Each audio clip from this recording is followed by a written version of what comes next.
Untuk menentukan seseorang TBC, lebih akurat tes mantuk atau ronsen paru-paru? Ini pertanyaan dari Ibu Deti Putri ya. Nah, anaknya di tes mantuk negatif, di ronsen katanya ada flek. Nah, makanya diobatin TBC nih.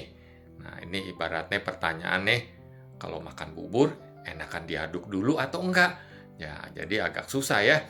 Nah, jadi untuk menentukan seseorang TBC atau bukan, tentu melalui serangkaian tanya jawab yang mendetail ya, misalnya kok anaknya berat badannya susah naik, lalu ada kontak TBC, sering anget-anget, sembuh sendiri, berat badannya turun.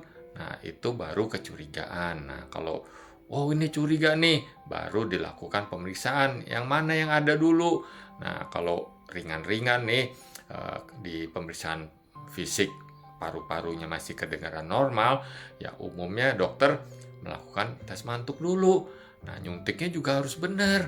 Nah, kalau anaknya kurang gizi atau sakitnya berat, ya tes mantuknya juga istilahnya itu false negatif.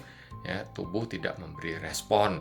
Nah, kalau nyuntiknya salah, dosisnya salah juga memberi respon yang negatif. Nah, kalau udah benar semuanya, lalu negatif, kita masih curiga, ya boleh aja kita ronsen paru-paru.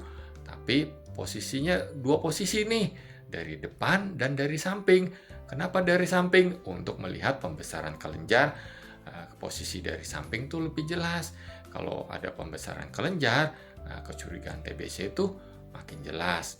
Nah, kalau dipandang perlu, ya kita cek darah juga ya, untuk menentukan dia anemia atau enggak. Kalau anemia kan bisa mempengaruhi nafsu makan juga.